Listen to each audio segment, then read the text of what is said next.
So before we start the show, we need to make a thumbnail. Okay. Wander over here. Okay. I'm just gonna stare with a blank expression. Sounds good. And you make a crazy face. 1, 2.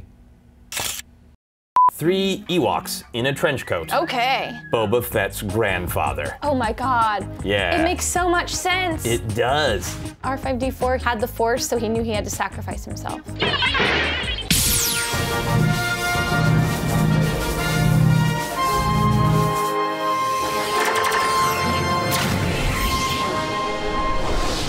Welcome everyone. This is Millennial Falcon. I'm the Millennial Falcon. The show is the Millennial Falcon. This is Joseph Scrimshaw. Hello.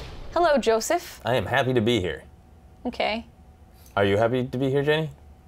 Yeah, I guess. Yeah. Joseph's a comedian and a writer and co-host of Force Center Pod. Yes. What is that? So Force Center Pod is the Force Center podcast feed. It's one feed, but then we do a bunch of different Star Wars shows. So we talk about like news, and then we have a show called Databank Brawl, where 2 minor Star Wars characters fight. And I do a show called Star Wars Counseling, where I try to make people feel better about things in Star Wars that bother them. So all sorts of different shows, all on the one podcast feed. So today we're going to talk about the Force, Force sensitivity, Force theories, all that good stuff. Yeah, the Force. Do you know anything about the Force? Yeah. Well, I really like the idea that the Force is everywhere. I like what Yoda says in the original Empire Strikes Back, that it is a true presence and everybody can feel it on some level. So you kind of align to the original trilogy Force. Yeah. Because it changes like every trilogy. Yeah. Like the first one, it's very spiritual. And then in the prequel trilogy, it's just like, no, it's concrete. It can father children. Yeah. I like the idea that the Force can be an absentee father or mother. It's in your blood. Yeah, I mean, it is like a blood disease with the midichlorians. But I also still think it's pretty mysterious, because it is saying that there are tiny sentient things that live in your blood and whisper to Force users. So that's still pretty mystical. That sounds horrible. Yeah, I know. And you can test for a number, and you can go, oh, you have a super high Force number. Instead of it being based on like merit and spirituality, it's something that you can just test someone's blood and go, you're more powerful. Yeah. Then you go, like, Yoda's more powerful. Sorry. Yeah, and people could just Mundi. like, you know, say their stats. You know, Ki-Adi-Mundi could be like, I have 5, and then you go, I'm not gonna fight you. Yeah. I'm only 2. Yeah, and then Mace Windu can be like, hey, 5s, listen, a 10 is talking. Yeah. Because he's at 10. That's good. That's how I'd want Jedis to work. Yeah, I think And that's then, good. where do you think they're going with the sequel trilogy? With the sequel trilogy, Yeah. I think that they are going toward the Force having a little bit more sentience. Like, Okay. when I first heard the title, The Force Awakens, I thought that there was an element of like, nobody's really been using the Force too much and it's lonely. And it's like, use me, move things. That sounds awful. Yeah, it's lonely. The No, I Force mean is your lonely. idea. Oh, okay. Do you think they're gonna test for midichlorians or mention them at all in the sequel? No? Nope. Kind of feel like they are gonna just scrap everything from the prequels. Because they're bad. I like the prequels. They're pretty bad. Do you think Rey is a child of the Force? I think that is a possibility. Oh, God. You don't want that? No. Yeah, I don't think I want that necessarily, but I think it's a possibility. I would throw my popcorn at the screen, and I would go, no! Well, now I really want to see it, and I want to watch the Yeah. movie with you so I can Okay. see the popcorn fly. What do you want Rey to be? Do you want her to be a Skywalker? Do you want her to be just a no. random person who was born with the Force? Random person I think is better. Yeah. Okay. Or it'd be cool if she was a Palpatine, because then you have Kylo Ren from like his good family. Yeah. Trying to be bad, and then Rey from a bad family trying to be good. Yeah, I would not throw popcorn if it was a Palpatine. That would be great, especially if his ghost showed up, just to go, Do it. and he shoots lightning. It can't hurt you because he's a ghost. Feel the wrath of my Yeah. ghost lightning. Yeah. Did you know there's a Force-sensitive droid? Is this the R5-D4 thing? It is. Yeah. R5-D4 had the Force, so he knew he had to sacrifice himself. Okay. And so make sure that Luke got R2 because he saw it all in the Force. This R2 unit has a bad motivator, look! So he used the He had a Force to make prophecy. his motivator bad? I think he just did that with his body. Droids can do that if they want. Just self-sabotaging. Yeah. But he knew to do that because he had the Force, Okay. which makes no sense. No. Where are his midichlorians? Yeah. Does he have And blood? I think it took a blood sample from a strong Force-sensitive person. And instead of testing it, it kept it. It went, I like this blood. Yeah, it mixed it in with its droid oil. Yeah. How do you say I like this blood in binary? Beep, boop, beep, beep. Yeah, I think Okay. you're right. Okay. So in the EU, there are also other creatures that can have the Force, or at least be sensitive to it. Yeah. So you can have like a Wookiee with the Force. Yeah. Why? Well, I think there was one Padawan Wookiee in the Clone Wars animated series. A Padawan. Yeah. And that was thrilling. Well, he can just rip people's arms off. Like, where's the practicality beyond a certain point? Right. Well, now he has options because he can rip arms off 2 different ways. And what about like, you know, like Rathtars? Yeah. Like from The Force Awakens? Uh-huh. If they had the Force, would they have a lightsaber? Yeah, I think they would have multiple lightsabers. No, that would be incredibly They stupid. have all the tentacles. Well, I don't think at that point they're thinking lightsaber as their combat. Well, what they can do there is they can just cut up their food. Yeah, okay. They cut up their food, they're rolling down the hallway, right? And just like, I got lightsabers and you gotta get out of my way. And they cut the legs off, and then the legs go in first, and then it's easier for them to chew and they don't choke on their food. But keep doing the arm thing. It's like but utensils. It's like, no, I'm gonna talk about just This is keep the most doing exercise arm I've ever gotten in my life. Yeah, keep going while I explain. But do you think then he could force choke 20 people at once with each tentacle? I think that would be great.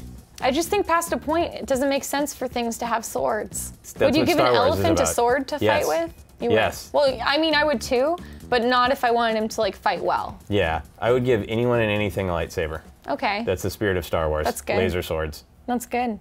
Do you think that Unkar Plutt could be a Jedi? Yes. Me too. Yeah. Maybe Not he a good is. One. Oh, maybe he is That Rey's could be a father. twist. Oh, he's Rey's father. He's Rey's father. Yeah, he was raising her the whole time. I heard a theory that he was her uncle. Oh, yeah. And then her parents dropped her off, and in their British accent, they said, "This is your Uncle Plutt." And she misunderstood. She's just been saying the word uncle wrong for 10 years. No wonder he's so angry with her. She's like, "I don't know where my family is." And he's like, "I'm your uncle." And she's like, right here. "I thought they said Unkar." And he's like, "Why would they say Unkar? That's not a real word." She's like, "I wondered, but you're an alien. I thought it was an alien word. I didn't know." I like this. Yeah, Uncle Plutt.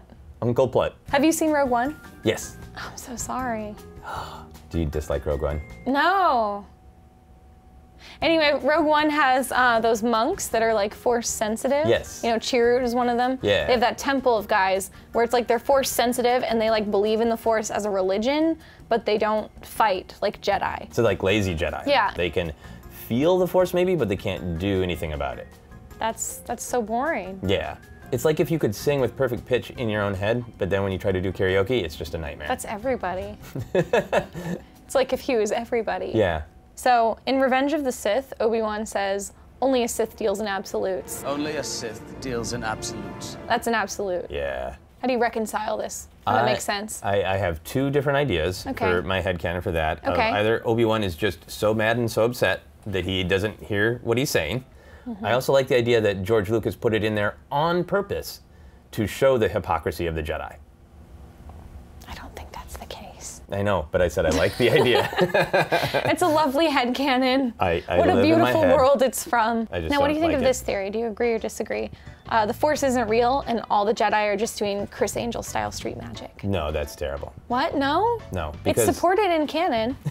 If you look very closely, you can actually see when Obi-Wan Force tricks the guy, you Yeah. can see him slip him a $5 before it happens. Oh, really? He's just doing it to trick Luke, to impress him. does he do Yeah. the same thing to Alon Sleaze-Begano? Yes, every time, actually. Yeah. So it's just sleight of hand where he's That's like that. this, and then Yeah, give him the there's money the on the other side. hand. This is That's just why the you diversion. have to use your hand. All It's the right. diversion. All right. There's also a scene where he just has an attractive magician's assistant in like Yeah. a sparkly ice skater costume. Yeah. Sometimes she used the diversion, but other times it's just the hand It's wave. just the hand, You know, yeah. you work with what you have there Right. with you. Have you heard the Darth Jar Jar theory? I have. Do you like it? I do. I am love kinda the Darth entertained Jar by Jar it. theory. Yeah. I was hoping it would be canon, but Yeah. I don't think it will be now. I don't think it's going to become canon, but I do. Would you like all to see him tracks. back?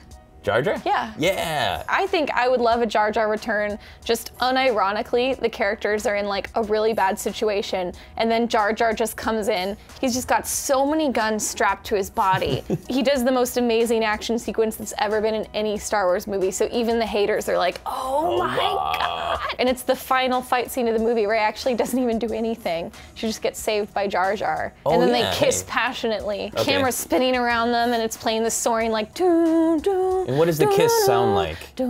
Very wet, Yeah. of course. I would like to play a game. Oh, yay. This is called Two Hats. Yay. Alphonse, we need our hats. It's my brother Alphonse. He lives Oh, downstairs. Oh, thank you, Alphonse. Okay, all right. So we have 2 hats here. All right. Okay, so in one hat we have character names. Okay. And in another hat we have theories about the character. So you're gonna draw one of each, and then you're gonna read aloud what your new theory says. All right. Okay, go for it, man. Okay, what have we got? Okay. 3 Ewoks in a trench coat. Okay. Actually, Boba Fett's grandfather. Oh my God. Yeah. It makes so much sense. It does. It Wow. does. So this one is entirely true. This is all about Boba Fett's grandfather. Of course, Boba Fett's father is Jango Fett, but his grandfather is Wicket Fett. And that is where Wicket the Ewok actually got his name. It's a civil union between 3 Ewoks. They start out in a trench coat, but then they steal the Mandalorian armor, and they become Wicket Fett, Yeah. deadly bounty hunter that makes bear noises, and when it kills you, they eat you. I'm gonna see who I get. Would you like to Okay. hold these hats Absolutely. to make it official? I sure would. Thank you. Okay, let's see. Okay, okay. Supreme Leader Snoke Ah, crosses over with the Transformers universe.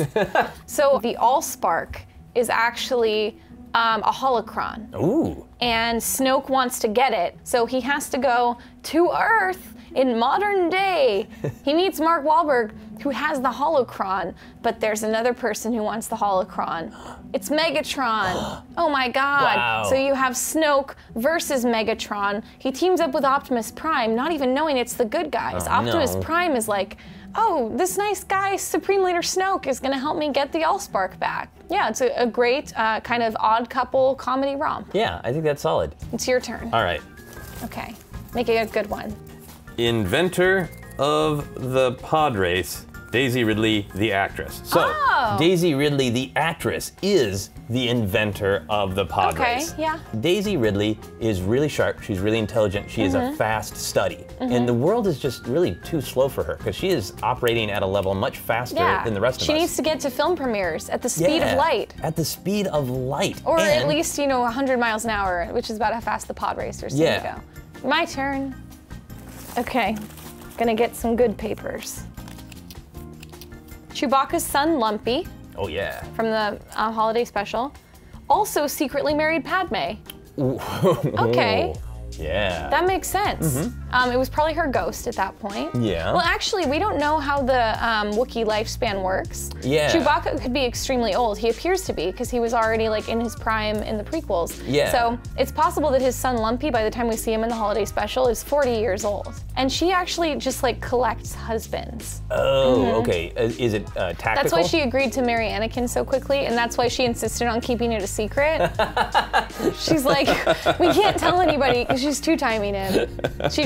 And she tells that to every husband. She's Yeah. like, I'm a senator. We can't be married for some reason. Senators Yeah. aren't allowed to be married. Who else is she married to? Everyone. Greedo? Greedo. Yeah. Palpatine. Palpatine. Dexter Jetster. Yeah, yeah. A couple of Ewoks in a trench coat. I think that game went really well. Yeah, I think Throw we your killed garbage it. on the floor of my room. And I guess we've talked about everything that I care about. Okay, sounds good. So that's it. Yeah, thank you for Star Warsing with me. Okay. All right. Should I go? Yes. Okay. Bye-bye. Bye. Now it's the end of the episode, so that means it's time to air your general grievances. I pulled some comments from the comments. Let's see what you had to say. The first comment is from Langley M. Neely, and it starts with #MillennialFalcon, which is quite unnecessary because it's already in the comment section, but thanks. Jenny makes awkward, laconic, sloth-like hosting so adorkable, and dare I say it, sexy too, LOL. Okay, our next comment is from ZMAC 6 who says, I would like it when Jenny challenges her guest about Star Wars knowledge that the lightsaber sound effect would be triggered because she's laying down the gauntlet to her would-be challenger. Then if the answer was incorrect, the sound of another swing of the lightsaber whacking the head off the challenger's head hitting the floor. Game over, Jenny wins. That sounds great. Everything that you just said, we're definitely going to implement it in this episode. I love having a lot of distracting sound effects when we're talking to guests because usually they say things that aren't that interesting, so it's good to punch it up a little. So I'm definitely going to take that into account for this episode.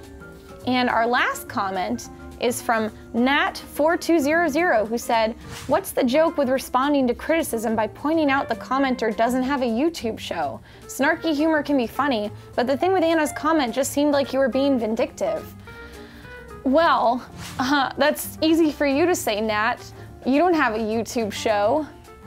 Come back and talk to me when you have a YouTube show, Nat. It's hard to get a YouTube show. No one can do it. Okay. Well, those are all the comments. Thanks, you guys, for commenting. As you can see, I only respond to very nice, sweet comments, so leave complimentary comments in the comments. Comments are down there. Okay, watch next week. Bye, everybody.